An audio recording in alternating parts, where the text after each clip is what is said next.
Star Wars The Rise of Skywalker is set to include and introduce many different revelations that will lead to saga-wide implications in this story that'll change how we view the prequels and the originals, as well as other forms of canon under the Disney and Lucasfilm canon Star Wars content. This is Mike Zero. Make sure to subscribe if you're new to the channel for future Star Wars content. Now, what's really exciting about Episode 9 is that we do know that this film is going to be very nostalgic. It's going to have a lot of callbacks to the past 8 Star Wars movies that's really going to be used as a way in order to really evolve the characters of Rey and Kylo Ren in Episode 9, and I think that's a very good choice by Disney and Lucasfilm if done properly. You know, it could always be done in a bad way, but it's all a matter of executing it perfectly on the big screen that's going to make it really and truly resonate with fans around the world. Now, these past couple of weeks or so, we've been learning a whole lot more about this film, and when it all comes down to one of the concept art descriptions, this is where things begin to get very exciting for Episode 9.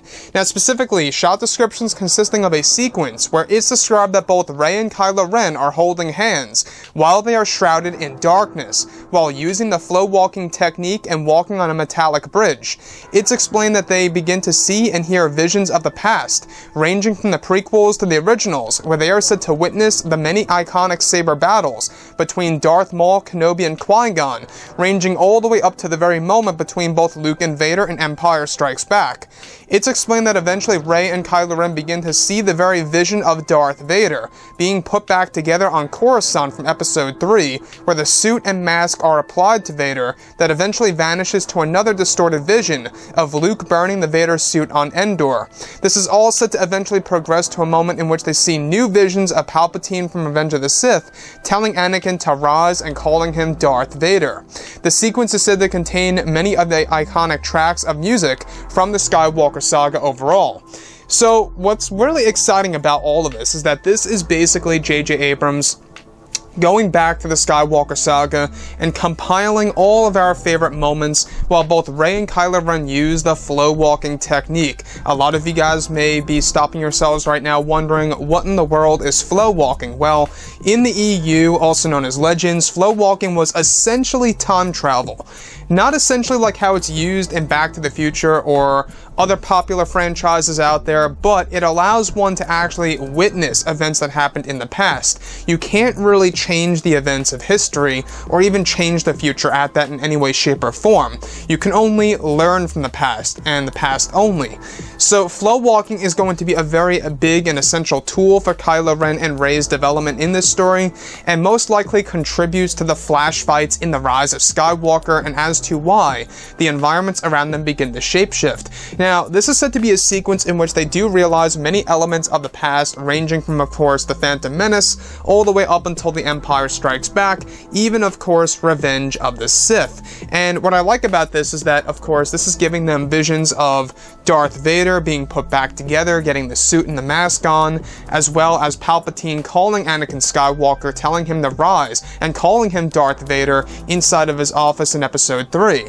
That's what I like so far about this, is that it really is a direct callback to all the past 8 Star Wars movies that come before it.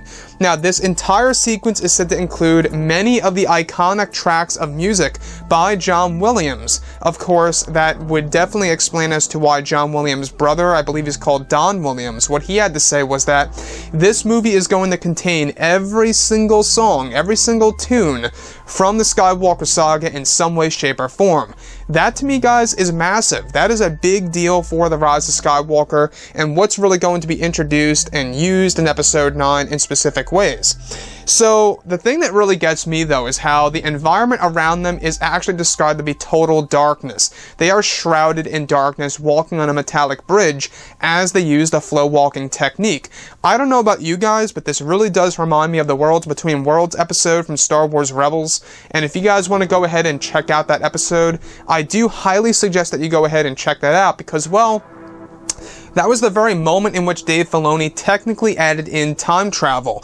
Ezra Bridger was literally able to save Ahsoka Tano through a portal, pulling her through and saving her from getting killed by the hands of Darth Vader. Very interesting stuff, I gotta say, and the fact that JJ and Dave Filoni had a lot of discussions while JJ was writing the script and filming this movie over the course of 9 to 10 months, it really does speak volumes as to exactly what's going to be inserted into this film and how true this movie really is going to be, not just to the Skywalker saga, but existing Star Wars lore that actually exists outside of the movies themselves. We're talking about books, novels, comics, video games, animated TV series, the list goes on and on. So this movie does have a lot going for it. It's really gravitating towards all the fans around the world and is really going to attach itself to all mediums of the franchise by Disney and Lucasfilm. So on top of all this, guys, let me know what you think about this below in the comments, and if you guys did enjoy the content for today, do make sure to drop a thumbs up on this video to support the channel. I thank you all so very much for the kind support, and I'll catch you guys next time.